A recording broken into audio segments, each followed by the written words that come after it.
اعوذ باللہ من الشیطان الرجیم، بسم اللہ الرحمن الرحیم۔ سلام ایک عظیم تحفہ ہے از نون الف بھروانہ۔ روزنامہ الفضل انٹرنیشنل، بدھ 18 اکتوبر 2023۔ ہمیں بحیثیت مسلمان سلام کو رواج دینا چاہیے۔ ہم اس کلمہ کو عام لوگوں کی طرح رسمی طور پر ادا نہ کریں بلکہ خلوص نیت سے ادا کریں۔ سلام کا لفظ سلمہ سے نکلا ہے، جس کے معنی ہر طرح کے امن و سلامتی کے ہیں۔ یوں تو دنیا میں ہر مذہب، قوم اور قبیلے کے سلام کے مخصوص الفاظ اور طریقے رائج ہیں۔ ہندو رام رام، پرنام، آریہ نمستے، سکھ واہ گرو کی جے کہتے ہیں، اور آپس میں ایک دوسرے سے ملنے کے وقت احترام اور محبت کے کلمات کہنے کا بھی رواج ہے۔ اسلام سے قبل عربوں میں بھی دعائیہ کلمات کہنے کا رواج تھا۔ جب وہ آپس میں ایک دوسرے سے ملتے تو حیاک اللہ یا انعم اللہ بکا عینن، یعنی اللہ تمہیں زندہ رکھے، اللہ تمہاری آنکھوں کو ٹھنڈا کرے کہتے۔ لیکن جب حضرت صلی اللہ علیہ وسلم مبعوث ہوئے تو اسلام میں السلام علیکم کا کلمہ جاری ہوا، جو امن و سلامتی اور خیر سگالی کا پیغام ہے۔ اب ایک مسلمان کے لیے ضروری ہے کہ خدا تعالیٰ کے تمام احکامات کی پیروی کرے، اور ان احکام میں سے ایک حکم السلام علیکم کہنا ہے۔ قرآن کریم اور حضرت صلی اللہ علیہ وسلم اور صحابہ کرام رضی اللہ تعالی عنہم نے سلام کی اہمیت و فضیلت کے بارے میں بہت زیادہ تاکید فرمائی ہے۔ سلام اللہ تعالیٰ کی عظیم نعمت اور قیمتی تحفہ ہے۔ سلام نہایت جامع متبرک دعائیہ کلمہ ہے، اور خدا کے ناموں میں سے ایک نام ہے، اور عبادتوں میں سے ایک عبادت ہے، اور دعاؤں میں سے ایک اچھی دعا ہے، اور اس کو افضل الاعمال میں سے ایک عمل قرار دیا گیا ہے۔ السلام علیکم کا مطلب ہے اللہ تعالیٰ آپ کو ہر طرح کی سلامتی نصیب فرمائے، اور ہر تکلیف اور رنج و غم سے سلامتی رہے، اور تم پر اللہ تعالیٰ کی رحمت اور برکت نازل ہو۔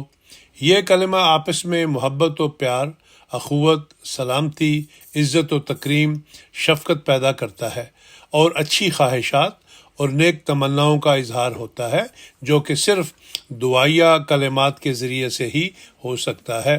یہ کلمہ چھوٹوں میں شفقت، پیار و محبت، اور بڑوں میں اکرام و تعظیم کے لیے ہے۔ حضرت صلی اللہ علیہ وسلم چھوٹے بچوں کو بھی سلام کرتے اور سلام کرنے میں پہل کرتے۔ حدیث میں آتا ہے کہ رسول اللہ صلی اللہ علیہ وسلم نے فرمایا، اللہ کے نزدیک سب سے بہتر وہ شخص ہے جو سلام کرنے میں پہل کرے۔ حضرت صلی اللہ علیہ وسلم صحابہ کرام کو بھی سلام کرنے کی تاکید فرماتے۔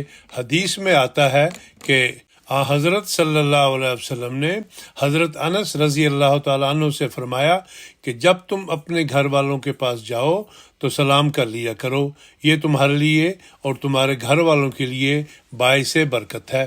ترمذی۔ اس میں ہر شخص کے لیے اجر و ثواب ہے۔ جس انسان نے جس قدر اچھے انداز میں سلام کیا، اسی قدر نیکی کا اجر و ثواب پاتا ہے۔ ہر مسلمان پر لازم ہے کہ وہ اچھی طرح سلام کرے تاکہ نیکیوں کا اجر و ثواب پائے، اور اسلام کو عمدہ اور بہترین بنانا مسلمان کا کام ہے۔ سب سے بہتر بات یہی ہے کہ چھوٹا بڑے کو، چلنے والا بیٹھے ہوئے کو، اور تھوڑے لوگ زیادہ لوگوں کو سلام کریں۔ ہم حضرت صلی اللہ علیہ وسلم اور صحابہ کرام کی طرز زندگی پر نظر ڈالیں تو سلام کرنا حضرت صلی اللہ علیہ وسلم کا معمول تھا، اور صحابہ کرام رضوان اللہ علیہم بازاروں میں صرف اسی غرض سے جاتے تھے کہ ایک دوسرے کو سلام کریں۔ ایک دفعہ ایک صحابی نے اپنے ساتھی سے کہا، چلو بازار چلیں۔ اس نے اس کی وجہ پوچھی تو اس نے کہا کہ لوگوں کو ہم سلام کریں گے اور وہ ہمیں سلام کریں گے۔ مشکات۔ اگر ہم دور حاضر کی بات کریں تو سلام صرف نام کا رہ گیا ہے، اور سلام دینے میں بڑی کوتاہی سے کام لیا جاتا ہے۔ ہم نے ہر چیز میں غیروں کا طریقہ اپنا لیا ہے۔ بعض لوگ ایک دوسرے کو سلام اس لیے نہیں کرتے کہ انہیں سلام کی اہمیت و فضائل کا پتہ نہیں، بعض لوگ ایک دوسرے کے پاس سے بڑے فخر سے گزر جاتے ہیں اور کہتے ہیں کہ ہم سلام کیوں کریں، ہم تو بڑے ہیں، وہ چھوٹا ہے۔ حالانکہ سلام کرنے میں بڑے اور چھوٹے میں کوئی فرق نہیں ہے۔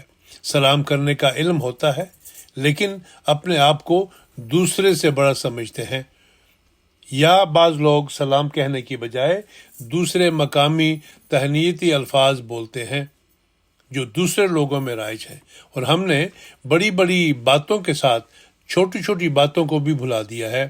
مسلمانوں کو چاہیے کہ وہ مقامی تہنیتی الفاظ کے بجائے اسلامی طریقے سلام کو فروغ دیں۔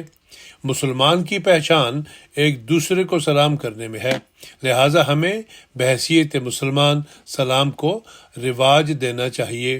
ہم اس کلمہ کو عام لوگوں کی طرح رسمی طور پر ادا نہ کریں، بلکہ خلوص نیت سے ادا کریں۔ اللہ ہمیں اس پر عمل کرنے کی توفیق دے۔